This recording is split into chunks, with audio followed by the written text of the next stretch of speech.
주님께서는 요한복음 13장 34절 이하에 이렇게 말씀하셨습니다.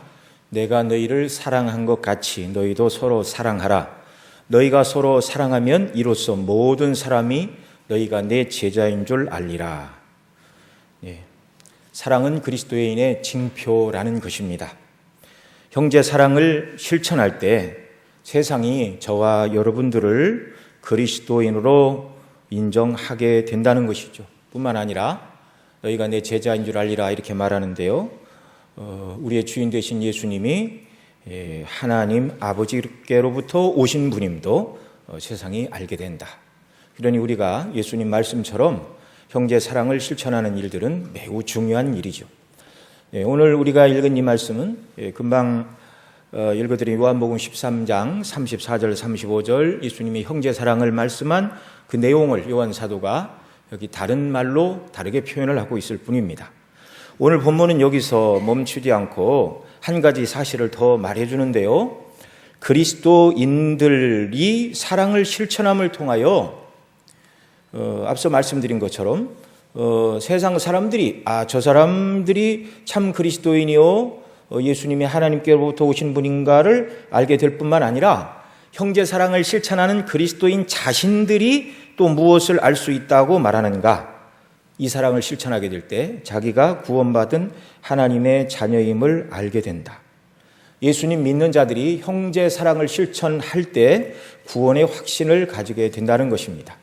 이것이 오늘 우리가 읽은 10절 말씀에 보면 그 형제를 사랑하는 자는 빛 가운데 거하며 자기 속에 꺼리낌이 없으나 라는 이 말씀인데요. 형제 사랑을 실천할 때 자기가 하나님의 사랑을 받은 자라는 것을 더욱 알게 되고 자신의 신앙에 대해서 어떤 의문점도 없고 꺼리낌이 없는 확신의 삶을 살아갈 수 있다는 것입니다. 자, 그러면 하나님의 자녀들은 사랑을 꼭 실천해야만 하는가? 해도 되는가? 안 해도 상관이 없는가? 그렇지 않죠.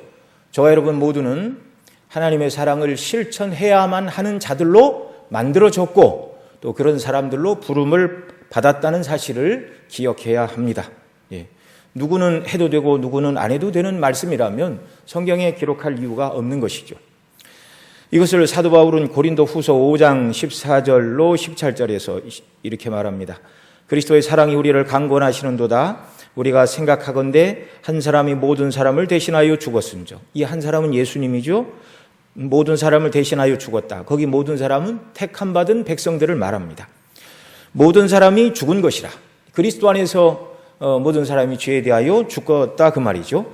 그가 모든 사람을 대신하여 살으심은 살아있는 자들로 하여금 다시는 그들 자신을 위하여 살지 않고 오직 그들을 대신하여 죽었다가 다시 사신 이를 위하여 살게 함이라. 그런즉 누구든지 그리스도 안에 있으면 새로운 피조물이라. 이전 것은 지나갔으니 보라 새 것이 되었도다. 이렇게 말씀합니다. 한 분 예수 그리스도께서 택한 백성 곧 저와 여러분을 대신하여 죽으셨고 영적으로 죽었던 저와 여러분이 예수님의 죽으심과 다시 사심 가운데 이제 새로운 생명을 얻고 영적으로 죽었던 자들이 살게 되었습니다. 왜 살려주셨는가? 더 이상 과거와 같이 자신의 욕망과 욕심을 위하여 사는 자가 아니라 우리를 구원하시기 위하여 죽으셨다가 다시 사신 그리스도를 위해서 살라고 그 그리스도의 사랑이 우리를 강권한다고 사도 바울은 말씀하고 있습니다. 그래서 이제 예수님 믿는 사람은 과거에는 자기 자신만을 위해서 살았습니다. 육신의 정욕, 안목의 정욕, 이생의 자랑만을 인생의 목표로 삼고 살아가던 자들이었죠.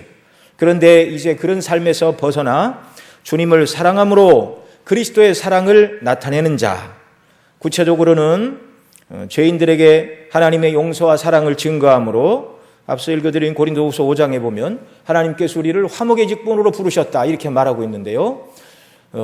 죄인들에게 하나님이 누구신가를 증거함으로 말미암아 그들도 예수님 믿고 죄사함 받아 하나님과 화목을 이루고 구원 얻는 자들이 되게 하는 복음 증거의 사명, 화목의 직분으로 저와 여러분이 부르심을 받았다. 그런 것은 말로만 되는 것이 아니라 그리스도인들이 선을 행할 때 그런 일이 더 촉진된다는 사실입니다.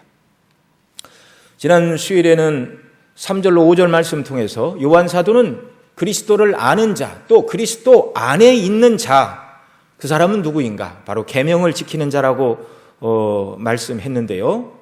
오늘 본문에서 요한 사도는 그 계명들 중에 하나를 꼭 집어서 실천할 것을 말하고 있습니다. 바로 형제 사랑입니다. 1장에서 하나님과 우리와의 교제에 대해서 요한 사도가 말하면서 하나님과의 생명의 교제를 방해하는 것이 1장에서는 이제 두 가지를 말했는데, 첫째는 죄요, 둘째는 형제 사랑에 실패하는 것이라 말했는데, 형제 사랑은 계명을 지키기 위해서뿐만 아니라 하나님과 생명의 교제를 이어가고, 또 앞서 말씀드린 대로 자신이 구원받은 하나님의 자녀임을 확신하는 구원의 확신을 위해서도 꼭 필요한 일입니다. 오늘 우리가 요한 1서 2장 7절부터 11절 말씀을 읽었는데요. 7절, 8절에서는 사랑이란 말씀이 한 번도 나오지 않습니다. 10절에 가면 이 사랑이란 말이 비로소 한 번 등장을 하고요. 11절에 가면 형제를 미워하는 자, 그렇게 말하고 있습니다. 그러니까 7절로 11절에서 형제 사랑이라는 단어는 10절 한 군데만 나오지만, 그러나 이 문맥 전체가 말하는 것은 바로 형제 사랑이라는 것입니다. 자, 서두에 요한복음 13장 34절 이하의 말씀을 제가 읽어드렸는데요. 주님이 거기서 새 계명을 너희에게 말하노니, 그러면서 형제를 사랑하라 이렇게 말씀하셨죠. 요한복음도 이 요한 사도가 썼고, 이 요한 일서도 바로 요한 사도가 썼는데요. 요한 사도가 복음서에서 새 계명과 옛 계명, 여기서 말하는 오늘 우리가 읽은 본문에 보면 새 계명을 너희에게 쓰는 것이 아니라 너희가 처음부터 가진 옛 계명이니, 그러면서 새 계명과 옛 계명을 7절에서 말하고요. 또 8절에서 보면 새 계명을 쓰는 것이 아니다 그렇게 말하고, 8절에는 내가 너희에게 새 계명을 쓰노니라고 말하면서 또 새 계명을 쓴다 이렇게 말하고 있습니다. 네. 자, 이 새 계명과 옛 계명, 이것이 뭔가 우리가 먼저 이해를 해야 되는데요. 요한복음 13장 34절에서 이렇게 말합니다. 새 계명을 너희에게 주노니 서로 사랑하라. 내가 너희를 사랑한 것 같이 너희도 서로 사랑하라. 너희가 서로 사랑하면 이로써 모든 사람이 너희가 내 제자인 줄 알리라. 예. 만일 어떤 사람이 하나님을 안다면 하나님의 계명을 지키는데, 그 하나님의 계명을 지킨다면 그리스도의 가르침에 따라 다른 사람을 사랑하는 일을 행하게 될 것이다 라는 말씀입니다. 자, 여기서 요한 사도가 말하는 형제 사랑, 이 요한 사도가 말한 것이 처음이 아닙니다. 구약부터 이미 말씀해 오고 있는 것이죠. 그래서 오늘 7절에 있는 것처럼 사랑하는 자들아 내가 새 명을 쓰는 것이 아니라 너희가 처음부터 가진 옛 계명이니 이 옛 계명은 너희의 들은 바 말씀이거니와 이렇게 말하고 있습니다. 형제 사랑은 구약부터 이미 주어진 말씀이라 그 말이죠.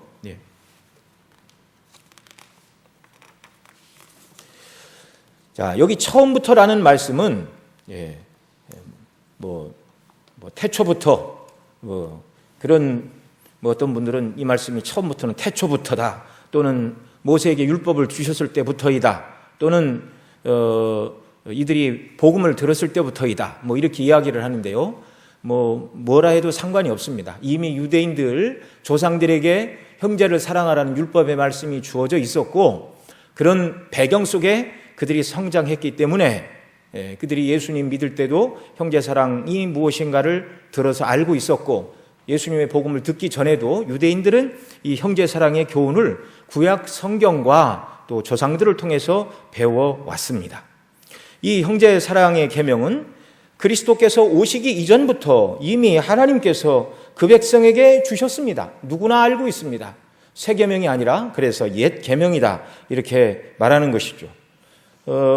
이게 여러 책들을 이렇게 제가 보면서 우리나라 어떤 설교자 중에 이름만 대면 여러분 모두가 다 알만한 그런 분이 여기서 말하는 옛 계명은 하나님을 사랑하는 계명이다 이렇게 설명하는 걸 봤습니다. 그걸로는 부족하죠. 그러면서 그분이 근거로 되는 것이 신명기 6장 4절로 5절에 기록된 이스라엘아 들으라 우리 하나님 여호와는 오직 하나인 여호와시니 너는 마음을 다하고 성품을 다하고 힘을 다하여 내 하나님 여호와를 사랑하라. 명백하게 하나님 사랑을 말씀하고 있습니다. 이 하나님 사랑을 말한 것을 옛 계명이고 그분의 분류대로 의하면은요. 또 여기서 말하는 형제 사랑은 앞서 읽어드린 요한복음 13장 34절 이하에 예수님께서 말씀하신 그 형제 사랑을 새 계명이다 이렇게 설명을 하였습니다. 그러나 그 설명 가지고는 부족하죠. 마가복음 12장 28절 이하에 보면 한 율법사, 다른 말로 서기관과 예수님과의 대화가 기록이 되어 있는데요. 우리 한번 찾아보겠습니다. 마가복음 12장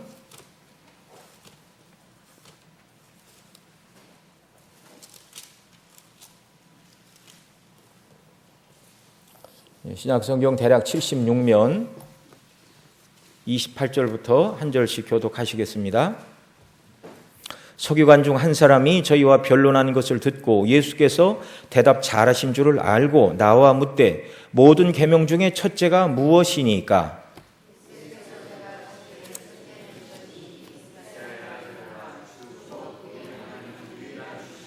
내 마음을 다하고 목숨을 다하고 뜻을 다하고 힘을 다하여 주 너희의 하나님을 사랑하라 하신 것이요.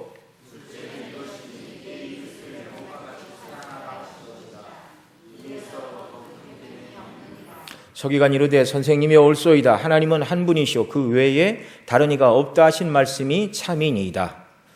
또 마음을 다하고 지혜를 다하고 힘을 다하여 하나님을 사랑하는 것과 또 내 이웃을 자신과 같이 사랑하는 것이 전체로 드리는 모든 번제물과 기타 제물보다 나으니이다. 아멘. 이 주님께서 우리가 읽은 29절 30절에서 말씀하신 하나님 사랑은 앞서 읽어드린 신명기 6장 4절 5절 말씀을 인용하신 것이죠. 그리고 31절에서 주님께서 둘째는 이것이니 내 이웃을 내 자신과 같이 사랑하라 하신 것이라 이보다 더 큰 계명이 없느니라. 그러니까 이미 구약시대에 하나님 사랑뿐만 아니라 이웃사랑의 계명도 이미 주어졌다는 것을 우리가 알 수 있습니다. 이웃사랑을 명령하시는 구약의 말씀은 레위기 19장 18절에 기록되어 있는데요. 원수 갚지 말며 동포를 원망하지 말며 내 이웃 사랑하기를 내 자신과 같이 사랑하라. 나는 여호와니라. 이렇게 말씀하고 있습니다. 그러니까 이미 레위기 19장에서 이웃 사랑하기를 내 자신과 같이 하라. 신명기 5장의 말씀, 레위기 19장에 있는 말씀을 예수님이 인용하셔서 모든 구약과 율법, 선지자들을 압축하셔서 하나님 사랑과 이웃 사랑이라고 가르쳐 주셨습니다. 이 주님의 말씀을 들은 서기관도 그 32절에서 그걸 알고 있었죠. 그래서 뭐라고 그럽니까? 32절 이하에서 선생님이 옳소이다. 하나님은 한 분이시요 그 외에 다른 이가 없다 하신 말씀이 참이니이다. 또 마음을 다하고 지혜를 다하고 힘을 다하여 하나님을 사랑하는 것과 또 이웃을 자기 자신과 같이 사랑하는 것이 전체로 드리는 모든 번제물과 기타 제물보다 나으니이다라고 서기관마저도 주님께 구약이 무엇을 말하는지 자기 입으로 고백을 하고 있습니다. 이렇게 유대인이라면 하나님 사랑과 이웃 사랑이 율법의 핵심이요 모두가 지켜야 하는 계명이라는 것을 잘 알고 있었다는 것입니다. 그래서 형제 사랑을 말씀하는 이 계명에 대하여 요한 사도는 그 옛날 모세를 통하여 주어진 너희 조상들로부터 받아서 지켜야 마땅했던 아주 옛날에 주어진 옛 계명이다. 이렇게 말씀하고 있는 것입니다. 그러면 요한 사도는 왜 옛부터 주어진 계명을 새 계명이라고 말하고 있죠? 앞서 말씀드린 요한복음 13장 34절 이하에서 형제 사랑을 새 계명이라고 말씀하신 분은 예수님이셨습니다. 그러니까 예수님은 먼저 말씀을 하셨고 그 그리스도의 사도인 요한도 주님께 받은 그 교훈을 다시금 반복하고 있는 것이죠. 그러니까 요한이 이 요한일서에서 새 계명을 너희에게 쓰노니 이렇게 하는 말도 다 예수님이 하신 말씀을 받아서 하는 것입니다. 자, 그러면 이제 어떤 면에서 옛 계명이 이제 새 계명이 되었다고 요한 사도는 우리에게 말하고 있는 것일까요? 먼저는 이 형제 사랑의 범위가 넓어졌습니다. 유대인들이 생각할 때 형제 사랑은 1차적으로는 가족, 그 다음에 친구, 그리고 범위를 아무리 넓게 잡아도 할례받은 동족 유대인들 중에 경건한 자들만 이 형제의 범위에 속한다. 그렇게 생각을 했습니다. 물론 하나님은 처음부터 그렇게 형제의 범위를 좁혀서 주신 일이 없어요. 사람들이 이렇게 이해를 했을 뿐입니다. 유대인들에게 있어서 죄인과 이방인들은요, 절대 사랑의 대상이 아닙니다. 형제라 부르지도 않습니다. 그래서 어떤 랍비들은 사람들이 묻습니다. 왜 하나님께서 유대인뿐만 아니라 이방인을 지으셨습니까? 이렇게 물으면 어떤 랍비들은 지옥에 땔감이 필요해서 이방인을 지었다, 이런 식으로 대답을 했습니다. 참 유대인을 복음의 빛을 삼아 복음을 증거하시려는 하나님의 뜻과는 너무나 먼 대답이죠. 그들에게 있어 율법을 자기들의 관점에서 볼 때 어겼다고 여겨지는 죄인, 이방인들, 이들은 형제도 아니고 사랑의 대상도 아니었습니다. 오직 그들은 지옥에 던져지기 위해 창조된 자들이라고 생각을 했습니다. 그런데 예수님은 이 사랑의 대상을 1차적으로 확대를 시켜주셨습니다. 이 땅에 오셔서 주님은 죄인들의 친구가 되어주셨습니다. 사람들에게 손가락 받던 세리장 삭개오를 찾아 여리고로 가셨습니다. 그를 만나 말씀을 증거하시고 그가 진심으로 정말 돌이키는 일이 있자 이 사람도 아브라함의 후손이라고 그의 믿음을 보시고 구원을 선포하여 주셨습니다. 전에 7 귀신 들렸던 막달라 마리아를 고쳐주셨고 정말 그 여인을 사랑해 주셨습니다. 당시 세상의 어떤 랍비도 7 귀신 들린 막달라 마리아를 상대해 주지 않았습니다. 또 유대인들은 상종하지 않던 사마리아 성을 찾아가셨고 그 성에서 동네 사람들과 어울리지 못하는 전에 5 남편이 있던 수가성 여인을 만나시고 복음을 증거하시고 그 여인도 구원하여 주셨습니다. 참 유대인들이 볼 때 우리 주님은 정말 자기들의 생각과는 너무 다른 분이었죠. 또 누가복음 10장 25절 이하에 보면 율법사가 나와서 예수님께 묻습니다. 아까 우리가 읽었던 그 내용과 비슷한데 마음과 뜻과 정성을 다하여 주 너희 하나님을 사랑하고 내 이웃을 사랑하라. 율법이 뭐냐 묻자 주님이 대답하셨고 율법에는 어떻게 기록되었냐 물었더니 이렇게 대답을 했고 그러자 주님이 내 대답이 옳도다 이를 행하면 살리라 그러셨습니다. 그리고 대화가 끝난 것이 아니고 성경이 이어집니다. 그 사람이 자기를 옳게 보이려고 예수께 여짜오되 그러면 내 이웃이 누구입니까? 그때 이제 주님께서 그 유명한 강도 만난 한 사람을 예로 드시면서 한 사람이 강도 만나 다 빼앗기고 죽어갈 때 제사장도 그냥 지나가고 레위인도 그냥 지나갔는데 한 사마리아 사람이 그를 불쌍히 여겨 포도주와 기름을 바르고 자기 약대에 태우고 주막에 데려가 주인에게 2 데나리온을 주면서 이 사람을 돌봐주고 부비가 더 들면 내가 돌아와서 주리라. 이 선한 사마리아인의 예를 드시면서 주님은 내 이웃이 누굽니까? 묻는 그 서기관을 향하여 유대인들과 그들이 원수로 여겼던 사마리아인의 경계를 뛰어넘어 지금 당장 너의 도움의 손길이 필요한 모든 사람이 내 이웃이라고 이웃의 경계, 형제 사랑의 범위를 확대시켜 주셨습니다. 부활 승천하신 우리 주님은 승천하시면서 이 놀라운 용서와 사랑의 복음을 예루살렘과 온 유대에만 전하라 그렇게 말씀하신 것이 아니라 성령이 임하시면 너희가 권능을 받고 예루살렘과 온 유대와 더 나아가 사마리아 원수로 여겼죠. 사마리아 사람들을 땅끝까지 이르러 내 증인이 되라. 땅끝까지 그리스도의 놀라운 구원의 은혜와 사랑을 증거하고 땅끝에 있는 모든 사람들을 형제로 품어야 할 것을 우리 주님이 가르쳐 주신 것입니다. 이렇게 형제 사랑의 옛 계명이 새 계명이 된 것은 예수님께서 구약 사람들이 오해하여 이 형제 범위를, 이웃의 범위를 가족, 친구, 동족의 경건한 유대인으로 한정시킨 이 개념을 뛰어넘어 확장시켜서 그리스도의 사랑으로 땅 위의 모든 사람들을 사랑하라고 범위를 넓혀 주셨습니다. 그런 의미에서 첫 번째 새 계명이 되었고요. 무엇보다도 이 옛 계명이 사랑의 계명이 된 것은 이 2번째 이유 때문인데요. 이 형제 사랑의 계명이 예수님 안에서 이제 실현 가능한 계명이 되었기 때문에 새 계명이다 이렇게 말씀하고 계십니다. 오늘 본문 8절에서 요한 사도는 내가 너희에게 새 계명을 쏘느니 저에게와 너희에게도 참된 것이라 이렇게 말합니다. 이는 어두움이 지나가고 참빛이 벌써 비추민이라 이렇게 말씀하는데요. 여기 말하는 참빛은 예수님이시지요. 요한복음 1장 9절에서도 참빛 곧 세상에 와서 각 사람에게 비추는 빛이 있었나니 그가 세상에 계셨으며 세상은 그로 말미암아 지은 바 되었을 때 세상이 그를 알지 못하였고, 참빛, 요한복음 1장 9절에서 명확하게 세상에 임한 참빛 그리스도임을 말합니다. 요한복음 3장 19절에서도 그 정죄는 이것이니 곧 빛이 세상에 왔을 때 사람들이 자기 행위가 악함으로 빛보다 어둠을 더 사랑한 것이니라 그렇게 말씀하죠. 죄인들이 왜 예수님께 가까이 나오기를 싫어했는가? 빛이신 예수님께 가까이 나갈 때 어두움, 곧 자기들의 악한 행위가 들어갈까 봐 외식하던 유대인들은 예수님께 가기를 꺼려하였습니다. 마태복음 4장 10절에서도 흑암에 앉은 백성이 큰 빛을 보았고 사망의 땅과 그늘에 앉은 자들에게 빛이 비치도다 이렇게 말씀하고 있는데요.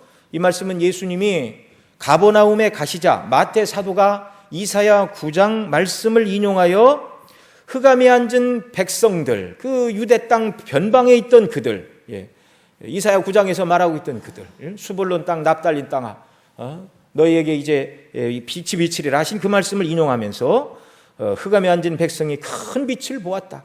사망의 그늘에 앉은 자들에게 빛이 비치었다. 예수님이 그들에게 빛이 되신다는 말씀입니다. 여기서 사용된 참빛이라는 말에서 참이라는 말은 그림자가 아닌 본체, 모형이 아닌 원형이라는 말인데요. 이 말씀을 통하여 빛의 실체이신 그리스도가 오셨고 그리스도 안에서 사랑을 실천할 수 있다는 의미로 이제 새 계명이라고 요한 사도가 여기서 말하고 있습니다. 이 새 계명을 말하면서 8절 앞부분에 저에게와 너에게도 참된 것이라 이렇게 말하고 있는데요. 여기 8절에서 요한 사도가 말하는 저에게는 예수님을 말하는 것입니다. 이 새 계명을 주님이 완성해 주셔서 너희에게 주셨다는 것이죠. 그러니 이제 너희들도 예수님이 완성하여 주신 이 새 계명 너희에게 실체로 임한 참된 것이다.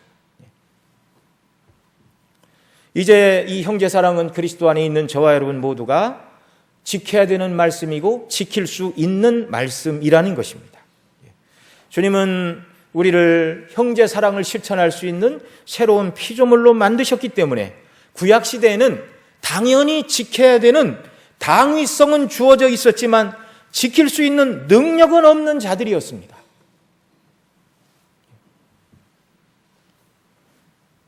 지키려고 노력했지만 완벽히 지킬 수가 없어서 그런 자들을 위해서 성전이 있고 제물이 있고 제사장이 필요했던 것이죠. 그러나 이제는 그리스도 안에서 순종할 수 있는 참된 것이 이 원리로 우리에게 주어졌다.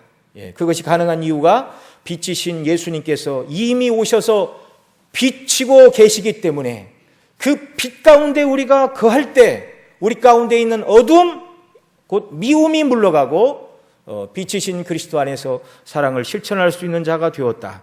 이걸 이제 8절 9절에서 말하고 있는데요. 이제 8절에 보면 우리 읽은 8절 말씀 한 번 더 같이 더 읽겠습니다. 내가 다시 너희에게 계명을 쏘느니 저에게와 너희에게도 참된 것이라 이는 어두움이 지나가고 참빛이 벌써 비침이니라. 여기 8절에 어두움과 그 다음에 어두움과 반대 개념인 참빛을 설명하고 있는데요. 이 빛과 어둠이란 말이 9절 10절에서는 이제 어떻게 쓰이나 한번 더 읽어보시기 바랍니다. 빛 가운데 있다 하며 그 형제를 미워하는 자는 지금까지 어두운 가운데 있는 자요 그 형제를 사랑하는 자는 빛 가운데 거하여 자기 속에 꺼리낌이 없으나 이렇게 말하고 있습니다. 형제 사랑을 10절에서는 빛 가운데 거하는 것이다 이렇게 설명하고 있죠. 그 다음에 9절에서 빛 가운데 있다 하며 그 형제를 미워하는 자는 지금까지 어두운 가운데 있는 자요. 그러니까 빛과 어둠의 의미를 여기 명확하게 설명을 하고 있죠. 어둠은 무엇과 짝을 하고 있습니까? 미움. 빛은 무엇과 짝을 하고 있습니까? 사랑. 그렇습니다. 그리스도의 빛에 거하는 자는 사랑을 행하는 자입니다. 그리스도가 빛이실 뿐만 아니라 사랑이 빛이십니다. 빛이신 예수님을 아는 자, 빛이신 예수님 안에 거하는 자는 그 빛 대신 예수님을 닮아서 빛된 행위 어디에 내놓아도 부끄러울 것이 없고 자랑하고 하나님 앞에 떳떳하고 드러낼 만한 형제 사랑을 실천하는 자들이라는 것이죠. 저와 여러분을 그런 새로운 피조물, 새 사람으로 만드신 것을 믿으시기 바랍니다. 믿음으로부터 이 모든 일들을 우리가 행할 수 있는 것입니다. 과거에는 빛과 멀리 떨어져 있던 우리들이었습니다.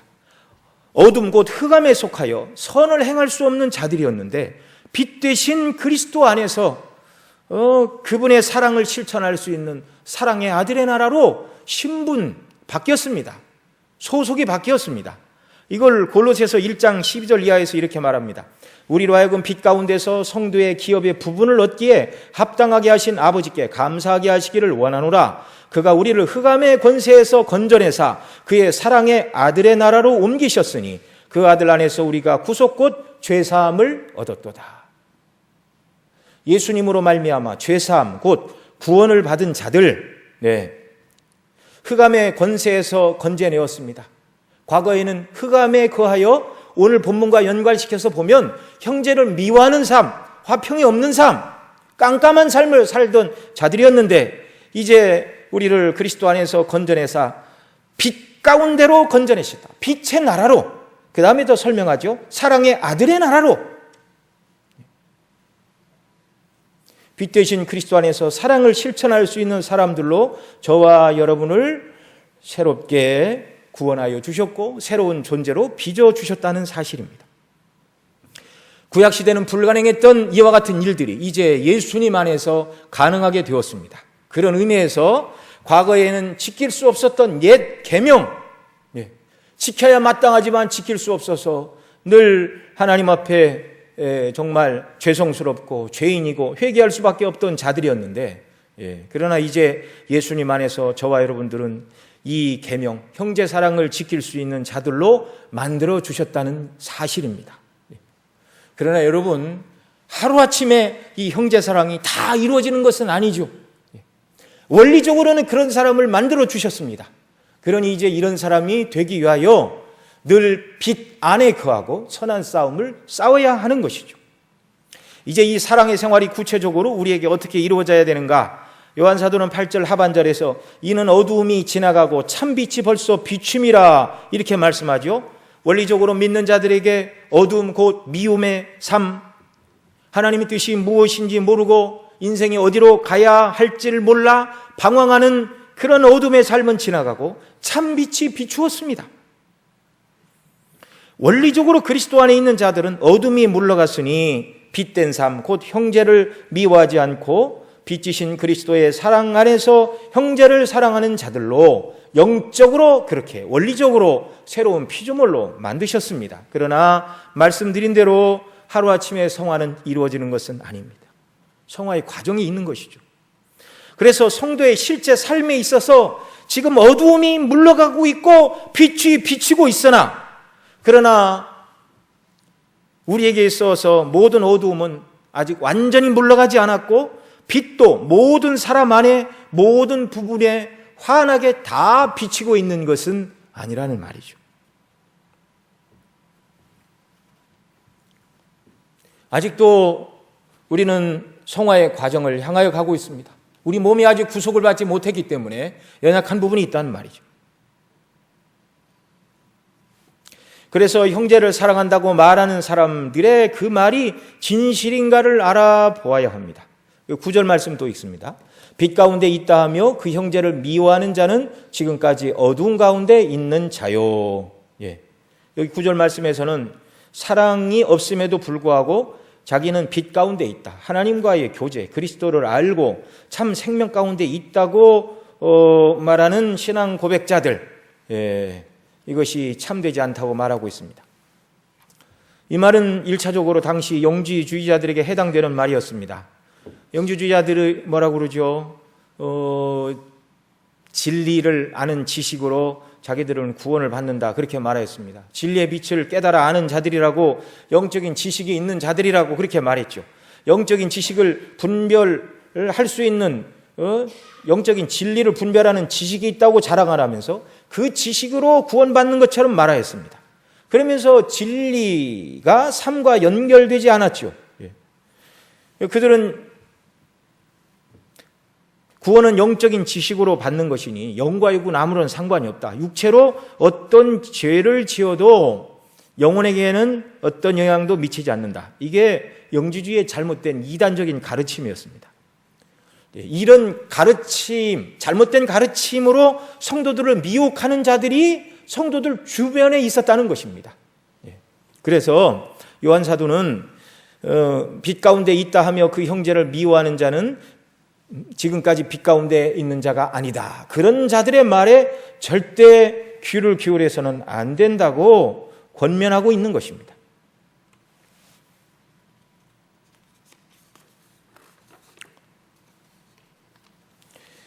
믿는 대로 행하는 것이 참 기독교 신앙입니다. 그래서 야고보 사도는 믿음으로만 아니라 행함으로 의롭다함을 받는다 이렇게 말했는데요. 믿음과 행위가 별개가 아니라 참 믿음은 행함을 통하여 증명되고 드러낸다는 말이죠.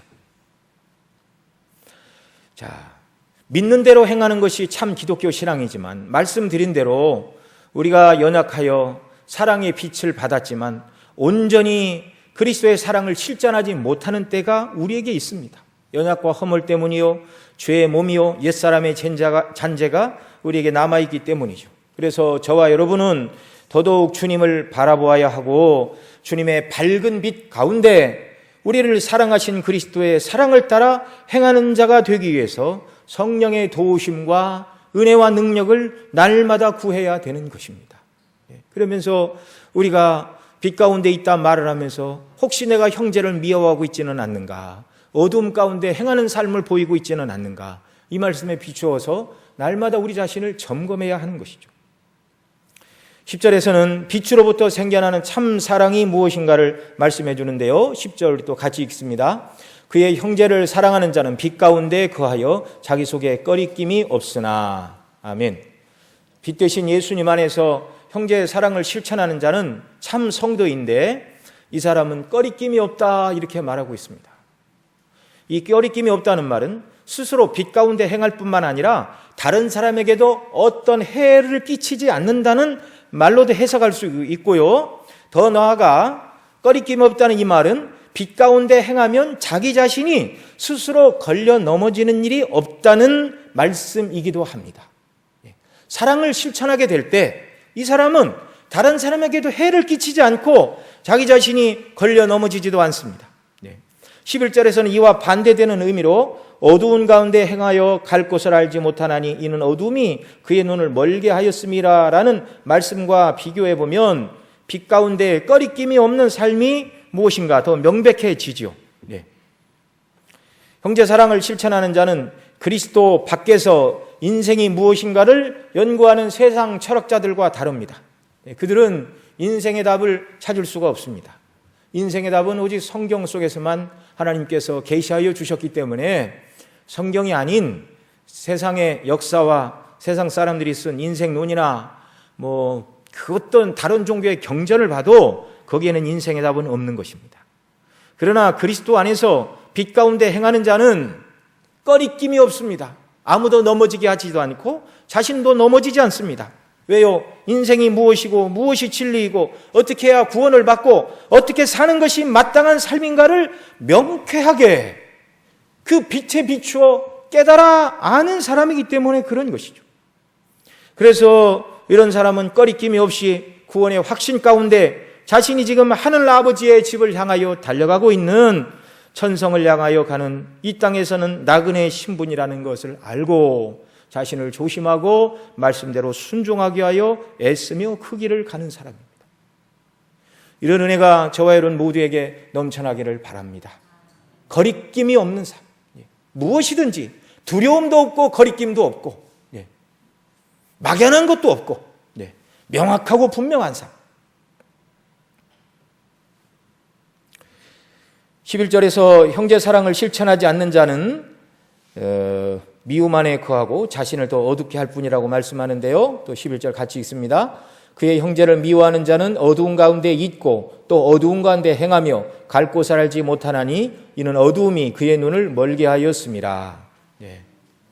형제를 미워하면 어둠 가운데 있는 것이고 어둠 가운데 더 나아가 행하는 것이고 그 다음에 어둠 가운데 행하고 있지만 마땅히 갈 곳을 알지 못하여 이리저리 방황하는 자라는 것입니다. 네. 여러분 깜깜한 데서 이리저리 방황하면 어디에 부딪히고 시궁창에 빠지고 찢기고 네. 이게 예수님 밖에 있는 사람들이 인생의 의미를 알지 못하고 그렇게 방황하는 것이죠. 네.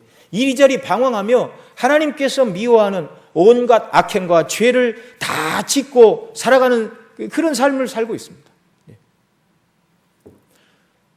하나님의 말씀만이 빛이고 진리여서 무엇이 옳고 그름의 유일한 표준과 근거가 오직 하나님의 말씀인데 이 빛에 거하지 않고 말씀대로 형제 사랑을 실천하지 않는 자들, 이들은 다 빛 아닌 어둠 가운데 있고 어두운 가운데 행하여 그 가운데 행하지만 마땅히 갈 곳을 알지 못하고 방황하는 자들, 이게 다 하나님 떠난 잘못된 사상들입니다. 이 시대에 그런 일들이 너무나 많이죠. 온갖 악을 행하면서도 자기 자신이 원하는 것을 행할 수 있는 권리가 있다 이렇게 말하는 진리를 버리는 상대주의가 판을 치는 이런 세대에 우리가 살고 있습니다. 얼마나 많은 사람이 빛을 알지 못해서 어둠 가운데 방황하는가. 과거에는 저와 여러분 모두가 다 이런 자들이었습니다. 그런데 아버지 하나님께서 그리스도 안에서 저와 여러분을 빛으로 부르신 것을 인하여 우리는 감사해야 됩니다. 그래서 진리가 무엇이고 마땅히 가야 될 길이 무엇이고 행해야 될 바가 무엇인가 이걸 알고 말씀을 붙들고 순종하며 형제사랑을 실천하는 길로 우리가 나아가는 것이죠. 형제사랑이 구약시대는 거룩하신 하나님의 뜻으로서 꼭 지켜야 마땅한 계명이었지만 지킬 수 없는 위치에 있었다고 말씀을 드렸습니다. 그래서 그리스도 밖에서 형제사랑은 늘 자신을 정죄하는 옛 계명이었습니다. 그러나 우리는 그리스도 안에서 형제를 사랑하라는 새 계명을 받았습니다. 주님이 사람이 친구를 위하여 목숨을 버리면 이에 더 큰 사랑이 없나니 너희가 나의 명하는 대로 행하면 나의 친구라 하셨는데요. 주님은 우리를 친구 삼으시기 위하여 친히 대신 십자가에서 저와 여러분의 대속의 제물이 되어 죽으심으로 우리를 구원해 주셨고 이제 저와 여러분을 그 주님을 닮아 선을 행하고 사랑을 실천할 수 있는 새로운 피조물, 그리스도의 사랑이 강권하는 새로운 사람들로 만드셨습니다. 그 주님께서 유월절 만찬을 잡수시고 대야에 물을 떠다가 그 다음에 허리에 수건을 두르시고 한 사람씩 제자들의 발을 씻겨 주셨습니다. 베드로는 염치가 없어서 주님이 어떻게 제 발을 씻으십니까? 내 발은 씻지 못합니다. 그래서 주님이 말씀하시죠. 내가 내 발을 씻지 않으면 너와 나는 상관이 없다. 제자들의 발을 씻기시고 주님이 이렇게 말씀하셨습니다. 내가 너희에게 행한 것을 아느냐?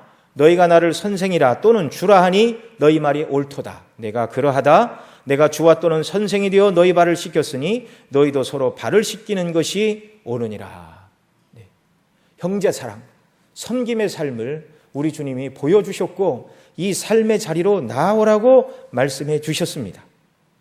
저와 여러분도 예수님을 닮아 형제의 발을 씻겨주는 형제사랑의 삶을 실천하는 역사가 있기를 바랍니다. 구체적으로 형제사랑이 무엇이죠? 잘못한 것이 있으면 형제를 찾아가 내가 이런저런 일로 마음 아프게 했고 내가 옳지 않은 의도로 이런 일을 했으니 나를 용서해달라고 용서를 구해야 하는 것입니다. 그래야 관계가 새로워지는 것이죠. 여러분, 용서를 구하는 것은 못난 행동이 아니라 매우 용기 있는 행동입니다. 또한 용서를 구하는 자들이 있다면 마땅히 용서해야 됩니다. 예수님은 7번씩 하루에 7번씩 형제를 용서할까요? 라고 묻는 베드로를 향하여 7번씩 70번이라도 용서하라고 가르쳐 주셨습니다. 또 상대방이 자신의 잘못에 대하여 뉘우침이나 후회가 없을지라도 복음의 은혜를 깨달은 사람, 빛 가운데 거하는 사람은 먼저 마음으로 용서하고 그 사람을 위해서 기도해야 마땅한 줄로 믿습니다. 이것이 복음의 은혜에 빚진 사람의 마땅한 삶의 모습이죠. 여러분, 간혹 간혹 이런 얘기를 듣습니다. 어떤 사람은 나는 뭐 이런저런 사람 다 용서하는데 저 사람만큼은 절대로 내가 용서할 수 없다.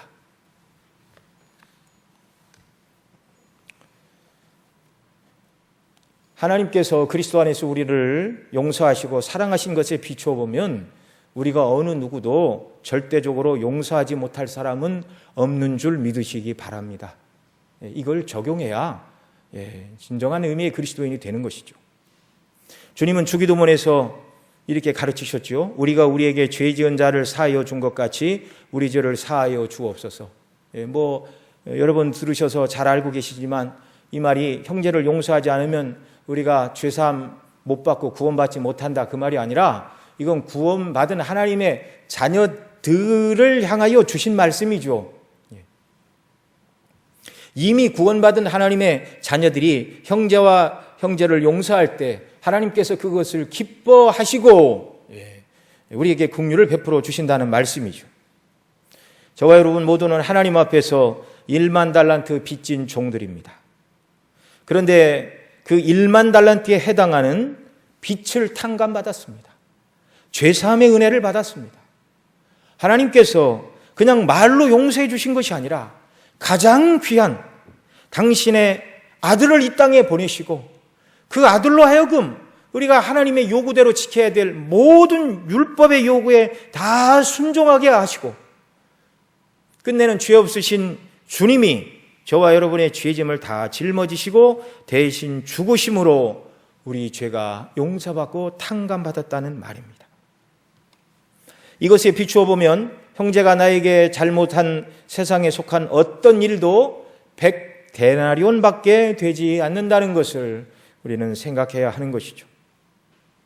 우리가 이 형제 사랑을 실천할 때 우리가 빛 가운데 그리스도 안에 행하는 구원받은 하나님의 자녀임을 드러낼 뿐만 아니라 주님과의 생명이 교통이 더 충만해짐을 기억해야 합니다. 그리고 이렇게 살아갈 때 구원의 확신 가운데 꺼리낌이 없이 지금 내가 하나님의 나라를 향하여 올바른 길을 바로 가고 있다는 확신과 즐거움으로 순례길을 살아갈 수가 있는 것이죠. 주님이 우리로 빛에 거하는 삶을 사는 자들로 형제의 사랑을 실천할 수 있는 자들로 만들어주신 것을 감사하고 믿으시고 우리 삶에 실천하고 적용함으로 말미암아 정말 빛으로 임하신 주님의 은혜가 얼마나 큰가를 증거하고 드러내며 예수님을 본받아 살아가는 삶이 얼마나 영광스러운가를 하나님 앞에 드러내고 우리의 선한 행실을 통하여 정말 세상에 있는 사람들에게 우리를 보고 하나님께 영광을 돌리게 하는 이런 역사 주께서 우리 모두에게 넘치도록 부어주시기를 바랍니다. 기도하시겠습니다. 사랑하시는 아버지 하나님, 빛 가운데 거하는 삶, 곧 형제 사랑을 실천해야 된다고 주님의 교훈을 따라 요한 사도가 우리에게 증거했는데 이 원리가 우리의 심령에 잘 박힌 목과 같이 새겨지는 귀한 은혜를 허락하여 주시기를 원합니다. 얼마나 큰 용서와 사랑과 은혜를 입었는가를 기억하게 하시고 그 은혜에 비추어 정말 그리스도의 말씀에 순종하여 형제를 사랑하라는 새 계명의 말씀을 이루는 자들로, 그래서 우리가 구원받은 하나님의 자녀임을 확신하고 기쁨과 즐거움으로 천성을 향해 나가는 우리의 발걸음이 더욱 힘있게 하여 주옵소서. 우리 구주 예수님의 이름으로 기도드리옵나이다. 아멘.